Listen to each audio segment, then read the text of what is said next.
Hello and welcome back to the Ascent Cycling Podcast for the preview of stage 11 of the 2021 Giro d'Italia. Probably the preview everyone is waiting for because the stage between Perugia and Montalcino is seen as one of the toughest stage and potentially the most iconic stage we'll have on this Giro d'Italia as it goes through the parcours of the Strade Bianche. And I mean, we felt like it needed a separate video because we're going to be in depth for this one. Joe, how are you today? I'm absolutely brilliant, thank you, mate. Joe, I believe you have studied the profile more than I did. What can you make and what can you tell us about said stage? This has the potential to be a historic stage at the Giro d'Italia, that is for sure. We have, I think, 31 kilometres of gravelled roads throughout, and really the first 93k of this 162 kilometre stage. We don't need to worry too much about it because we have a few short hills, but the stage really begins at kilometre 93, where we have the first gravelled sector, 9.1 kilometres. Most of it is downhill, so I don't think we'll have any real differences made here, Guillaume, but probably introducing the riders to the gravel, maybe some mechanicals, obviously a higher chance of crashes as well.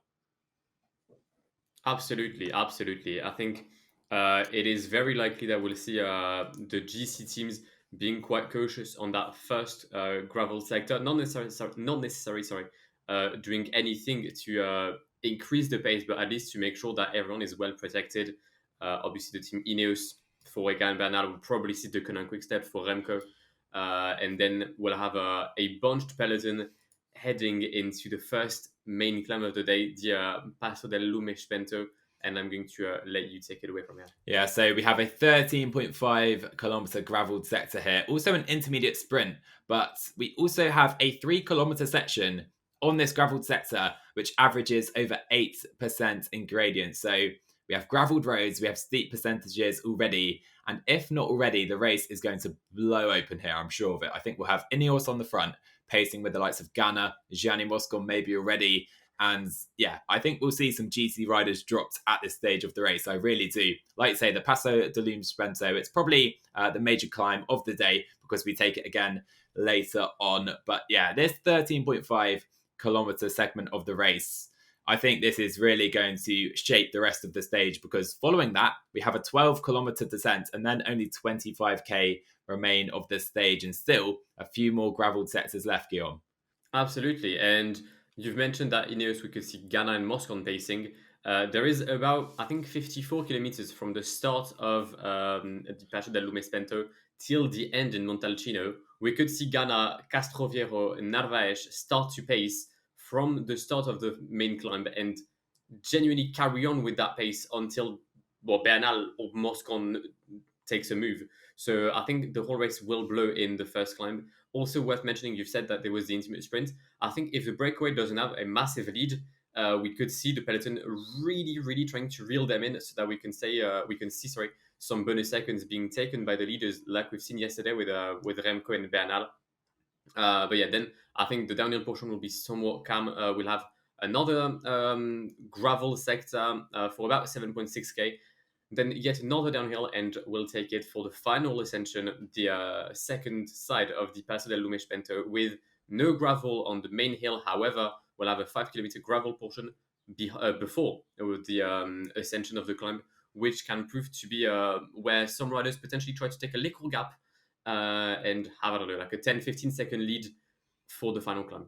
Yeah, for sure. And what I'm noticing looking at these parcours is that there's lots of uphill gravelled sections. They're not easy gravelled sectors. They're pretty much all uphill bar the first gravelled sector. So they're all very difficult. And the gravel sector, like you say, for the final climb, for the final time, is followed by the Passo de Lume Spento, the main climb of the day. And after that gravelled sector, on that final ascent of that climb, we will see, I think, riders all over the roads attacking each other, and everyone just kind of coming in drabs like we see in Strada Bianca, hopefully, because at the top of the climb, only 2k remains.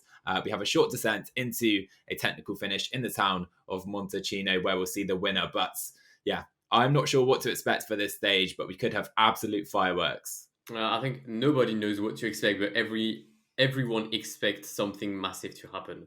And I mean, we've had a first gravel sector 3 days ago by the time this goes out, in stage 9 of the Giro, with Bernal destroying the field. And I think it showed that having abilities on the gravel terrain is as important as having good legs. So we'll see how some riders fare on those sections. If we take a look at Strade Bianche, which happened in March earlier this year, Egan Bernal finished third behind Alaphilippe and Van der Poel. But within the leaders present at the Giro, I think Bardet had lost 2.5 minutes for what I think was his comeback race. Simon Yates had lost about 10 minutes. I believe Buchmann had lost 7 minutes. So the gaps had been massive. Now, sure, they weren't fighting for a GC, therefore probably weren't as interested in finishing well. But it shows that there might be more than just the legs that take part in this stage and the ability to go on the gravel. Yeah, for sure. So I've actually got a list here of the GC contenders and some of their results at Strada. So firstly, Remco Evenepoel, Alex Vlasov, we've got Hugh Carthy, Dan Martin, and Attila Volta. They have never started a Strada Bianca. So these guys are coming in without any experience. So those 5 riders, I mean, Remco, Vlasov, 2 riders on the podium right now. They're some of the most inexperienced riders among the GC guys on the gravel. So I think they'll be looking to really just reduce their losses today. I think that's probably their goal. Whereas, of course, you mentioned some of the elite riders on the gravel. Bernal earlier this year, he was third. Davide Formolo was second last year at Strada Bianca. And also Romain Bardet, he's had a podium as well at Strada Bianca before. So I think it's really interesting to see how that form from Strada does translate into this stage. Absolutely, absolutely. I mean, Strade being in the early season, some of the riders might not have been in shape. But I'm quite curious to see how the rookies are going to perform. So Vlasov and Remco mainly, because I feel like the first 9K in gravel are going to be the real test for them. They're going to see if they can do it or not, because they probably won't get dropped on that sector. I mean, if they do, then I'm very sorry for them, but I don't think they will. However, mentally, they'll know if they feel confident enough or not to be at the best of their capacities when we'll come to the first Passo del Lume and the second one. I think that's where the race is going to be played out. So it's going to be very, very interesting. And everything is yet to play for. Are we going to see a GC battle? Are we going to see some riders able to go well over that kind of terrain? Potentially someone like Alberto Bettiol, who looked in very good shape since the start of the race. Maybe Peter Sagan, strong of a win, his first mass sprint win on the Giro yesterday. Can he try and go in the breakaway to seal the deal for the Ciclamino? There's a lot of questions, and I think that's the great thing about this stage. Nobody knows what to expect. That's exactly it. And do you think a breakaway is going to go? Because from my point of view, a lot of teams are going to want to get up the road with quite a few riders. But now, of course, Ineos are in the Maglia Rosa. They can control things very well compared to the likes of Groupama FDJ. So they're not going to allow the Koenig, other GC teams to put loads of riders into the breakaway. But there are a few teams, the likes of AG2R, Lotto Suzal, maybe Alpecin Phoenix as well. They don't have a GC contender really at this Giro. So they'll be wanting to put as many riders up the road as possible purely for the stage win. So we kind of have a combination of goals from the breakaway. And I'm wondering, how early the breakaway can go, because we've seen massive fights to try and get in the breakaway at this race already, going on for 50 kilometers at the start of stages. If they take that long again, they're not going to have a big gap by the time we hit the gravel. I think the peloton might be a bit more lenient on that stage to allow some riders in the breakaway. I don't think we'll see like a group of 40 riders, but you've mentioned the likes of Zero Alpecin. I could definitely see them sending 1 or 2 guys in the breakaway, potentially like a likes of Lawrence Nazen or Andrea Vendrame for AG2R, or Gianni Vermeersch for Alpecin Phoenix, who is for me a dark horse in that stage, because I feel like the peloton is going to keep their energy until the first gravel sector, and Ineos will for sure pace in the first Passo del Lume. If they see that no GC guy is being unsettled by their pace, they might think again and reduce their rhythm to just blitz the final 25k, which will allow the breakaway to get a decent gap. But yeah, I think if the breakaway wins, the rider who wins will be a very, very strong rider. Probably someone that has already won. I don't think a a youngster can like just burst onto the scene tomorrow. I think this is a stage for experienced riders. Yeah, you're probably right there. You're probably right. You mentioned Gianni Vermeersch. It's a very good shout. I think Alpecin will definitely look to put him in the breakaway. I think also Quinton Herman's a rider from Intermarché. Maybe even Tony Gallopin for AG2R. We'll see. Mm. You mentioned a few other of their riders as well. And yeah, those guys are purely stage hunting. But obviously, if, for example, UAE, Astana, if they put riders up the road, they're at a tactical advantage to Ineos. So I really feel like we could have a prolonged fight for the breakaway again tomorrow with just so many riders wanting to get in that group. And I wonder, if that could doom the chances of the breakaway and give the win, the stage victory to the peloton. It could. But if we go back to stage 9, where Attila Valter was still wearing the pink jersey, Ineos had no issues sending Dan Martinez in the breakaway. Mm-hmm. So I feel like Ineos could also try and have that tactical advantage, sending someone so that they don't really have to care about setting the rhythm in the peloton because they'll have someone up front. And they have such a strong team that I think, in my opinion, they can afford to have like a Jonathan Narvaez, for example, in the breakaway, or I don't know, Jonathan Castroviejo, although he probably is more valuable on the flat portion. But it wouldn't surprise me if Ineos was to try and send someone in the breakaway if Astana and UAE does the same. Yeah, that's fair. And I think for the likes of Alberto Bettiol, Gianni Moscon, these guys, they could win this stage very easily. I feel it's so suited to their skill set. We've seen them both do well on the cobbles before, on gravelled roads as well. I think Bettiol's done well at Strada Bianca as well. The issue for them, they're probably going to be tied to their GC leaders. I feel like Bettiol may be tied to Carthy. I feel like EF aren't going to, I don't think they're going to be confident in Carthy's ability over the gravel, in which case they're just going to try and keep Bettiol with him at all times so he can help him, which is really a shame for Bettiol because this is a great chance for him. And like I said, a few others to win a stage at the Giro. Absolutely. I think Hugh Carthy probably needs Bettiol more than Bernal might need Moscon. And it is a shame for riders to be limited to role of teammate, but I think that's also, I mean, you know what you're gonna get usually when you enter a team with the hopes of getting a GC win. But yeah, I think Bettiol, unless EF gives him a carte blanche or a free element, sorry, I think he'll be trying to put Hugh Carthy in the best position. And if Hugh Carthy can make all of the cobble sectors, he may try to repay EF and Bettiol by trying to go for the win. Yeah, we'll see. We'll see. So, do you have any shouts, Guillaume? Do you have any shouts? Because I've got a few names for the stage. You mentioned Gianni Vermeersch from the breakaway. I feel like I've got a funny feeling about Samuel Battistella. I don't know why. I feel like we could see him in the breakaway and maybe doing well tomorrow on stage 11. Maybe Brambilla as well. I think Trek will allow a few riders up the roads. Matteo Jorgensen maybe, as well as, like you said, Gianni Vermeersch and Quinton Hermans. I think they're shouts from the breakaway who could maybe challenge for the stage. What do you reckon? Do you have any additions to that? I do like the Matteo Jorgensen pick. I would have mentioned him had you not done it. Maybe I mean I said that the riders could have been experienced. Maybe someone like Nicholas Roche for DSM or Michael Storer. They seem to be quite. I mean, Storer seems to be quite lively. Nicholas Roche has a lot of experience when it comes to Grand Tours, so we could see him. I'm suspecting UAE will send someone in the breakaway. Potentially not Davide Formolo, although that could suit him, but I think he's in near the top 10 of the GC, maybe even top 10. But potentially someone like Diego Ulissi, we could see him in the breakaway. And then I think Groupama may have to send someone, if we're being honest. I don't think they're going to defend Attila Valter's position in the GC because they didn't expect him to be there. And being fifth, I mean, I don't think you need to defend the position to be fifth place. So they might send the likes of Rudy Mollard in the breakaway, although we haven't seen much of him. But I mean, he's still yet to win a stage in his career, I believe. So it would be nice for him to finally do so. And I think that's basically it for like my random picks, if I'm being honest.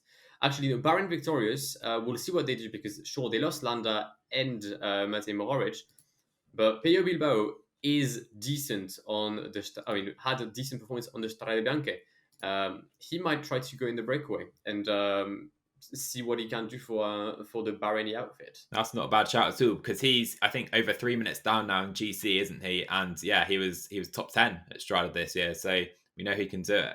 So we'll move on to our predictions for the stage, and we've mentioned the breakaway. I don't think the breakaway are going to win today, at least not the very early stage breakaway. I think there'll be a massive fight for that group, which will make it impossible for them to gain a massive advantage over the peloton. And I'm pretty certain as soon as we hit the major gravelled roads, Ineos are going to light up this race, and the breakaway will just their lead will wither away quite quickly. But I'm not going to go for an Ineos win. I'm going to go for Davide Formolo to win on the Montalcino stage. I mean, he came second at Strada Bianca last year. I think he was around 25th at Strada this year, so not the best race for him there. But he looks to be in good form. And what I will say about Formolo, we know he's not the best in the longer mountains, the high mountains. At least he hasn't been to this point in his pro career in recent years, at least. And I feel like if he wants a great position in this GC at the Giro, he needs to be super offensive on this stage. This stage really suits him compared to some of the stages coming up. So I think UAE will play it aggressively. I think Davide Formolo is going to win stage 11 of the Giro. I too will not back a breakaway win, although I would like to see it. But I feel like the peloton, just like on stage 9, is going to try and prove to themselves that they are stage winners. And I think we're going to see Ineos doing everything they can in their power to put Egan Bernal not only first, but also to have a decent lead increase over the likes of Remco Evenepoel or Alexander Vlasov. However, I too will not back the Colombian. I believe that Bernal will be second. But the win, in my opinion, will be for a Frenchman. Romain Bardet will win in Montalcino on stage 11 of the Giro d'Italia. He suits the Strade Bianche. It's a race he likes. He's been quite strong on this Giro. He did get absolutely battered by Egan Bernal's attack on stage 9, but I don't think that this situation can happen again because it was on a 1 kilometer move on gravel terrain, and the final climb, the final 6 or 7 kilometers of said climb are not on gravel. So I don't think there'll be the advantage here for Bernal, and I think Bardet will be quite confident over the gravel portion, as I said. So yeah, I'm gonna back Romain Bardet from the team DSM. He's 1 minute 22 down, so I think Bernal might also not worry as much as he should or as he could with the likes of Vlasov or Evenepoel should they make the gravel. So yeah, I'm going to go for a second French win on this Giro after Victor Lafay. Romain Bardet to take his maiden Giro win. It's a good pick. I quite like it. He's done well at Strada before. And interesting, none of us have picked Bernal. I think the main reason I've avoided him is simply because, everyone is looking at him over everyone else right now. And if he attacks, they're following him and they're not relaying with him. So I feel like Bernal has a lot of pressure here. He's going to do well, I think. Don't get me wrong. But I feel like maybe one or two riders could escape, like Formolo or Boisé, like you said. So yeah, I think Bernal's going to be great here, but I don't feel like he's going to win the stage again. I think so too. I think Bernal already had a massive sign on his back, and people were already looking at him and being careful because it's Egan Bernal. He's a Tour de France winner, and we all know how good he can be when he's healthy. But now that he's got the Maglia Rosa, I mean, it went from a sign to a full-on banner, and I feel like he's going to be very carefully watched. And as you said, as soon as he attacks, they're going to try and follow him. And if they can't follow him, nobody will work with the Colombian, which may see some attacks from a Formolo or Bardet in my case. But now we're going to move to the second part of this question. Joe, who do you think will struggle out of the GC? I mean, will anyone struggle? And if so, who will? I think we're going to see quite a few riders lose the Giro on this stage. I'm not sure exactly who, but looking at riders I think may struggle, probably Simon Yates. I can't see him doing particularly well here. Maybe Dan Martin as well. Can't see him doing particularly well either. I worry a bit for Emmanuel Buchmann as well. I feel like he's a light rider who likes the higher mountains. I feel like he might struggle again today. It's a difficult one. When it comes to Remco, I'm not sure what to expect. I feel like Remco will be fine. I think he'll lose more time to Bernal, but I think he'll stay in the battle. But I think maybe Yates and Dan Martin could be in a bit of trouble, to be honest. I tend to agree. I was going to say the three riders from the British Isles, so Dan Yeah. Martin, Simon Yates, and Hugh Carthy. 'Cause, I mean, I don't. It's weird because I don't think they've got the explosivity that you need on that kind of terrain. What could work for them is that the main gravel climb is not the final one. It's the first climb, and the final Passo del Lume is on like asphalt terrain. So that might be the selling point for them. But yeah, I can't see them doing very well. One rider I'm also somewhat skeptical about is Damiano Carroso. He took the helm of Baron Victorious. God, I'm old. Since the departure of Mikel Landa, and he's never really had a good experience on the Strade Bianche. I believe he got top 50 on his last two appearances, where he finished, and I think two DNFs following that. So I'm not sure Caruso will be able to hold on. It's a great thing that he's taken the helm of Bahrain, but we'll see. And with Pello Bilbao, that we know is able to go over that kind of terrain, we may see Pello Bilbao coming back on Caruso and once again having that dilemma of who's the real leader of Bahrain. You know what? I think we actually disagree on this one, which kind of makes a change. I feel like Caruso could be okay. So, looking at the British riders you mentioned, two of them haven't raced Strada, and Simon Yates was 63rd this year. That's his only result. So, I think those three guys, like you say, they're going to struggle. Caruso, like you say, he said 5 starts at Strada. I think his best result is 37th. So, clearly he's not, an elite gravel rider by any stretch. But what I will say is that I think, was the domestique for a lot of those races. I think Greg Van Avermaet was second one of those years for BMC, who Caruso was riding for. So I feel like also Caruso has had 5 Strada Biancas under his belt. That is a lot more than pretty much everyone, Experience, bar Vincenzo Nibali, and he can lean on that experience, even if he hasn't performed particularly well. He knows what it's like to ride the gravels for 40 kilometers in a race over one day. So I don't know. I've got a bit more belief in Caruso, I think. And one rider nobody mentioned at all, because we talked about Bernal, Remco, Vlasov. Then we talked about whoever was from 6th to 10th in the GC. Giulio Ciccone. I think he's got a very good card to play tomorrow. I agree. I think Ciccone is going to cope just fine on these gravelled roads, and I feel like Ciccone is in such good form. I am really looking forward to see what Ciccone can do over the next few days and weeks as well. I'm looking as well to stage 16 already, because we have a lot of big climbs there, and I'm looking forward to Ciccone hopefully putting in an early move right there, because we know he loves an early attack. I feel like stage 11 though, he just needs to stay in touch. I feel like that's what Ciccone needs to do. If he can follow Bernal, that'll be a great day for him. Really great day for him. But I don't really see him struggling, particularly on the gravel roads. Probably better than the majority of GC contenders. I see it, at least. Absolutely, and that's, I think, why for me Giulio Ciccone will be on the podium of the Giro d'Italia comes the end of the stage. Oh, who's he overtaking, Vlasov or Remco or Bernal? No, not Bernal. I think Bernal is staying in Maglia Rosa. I think Giulio Ciccone will overtake Alexander Vlasov. Oh, wow, that's interesting. Okay, you say that. I'll say it'll be a Bernal, Vlasov, Ciccone podium at the end of the stage. That's my shout. Okay, I think so Remco will lose a bit of time. I think he'll lose maybe 30 seconds to a minute to Bernal. I think he'll struggle a bit on the gravel, but I think he'll be okay.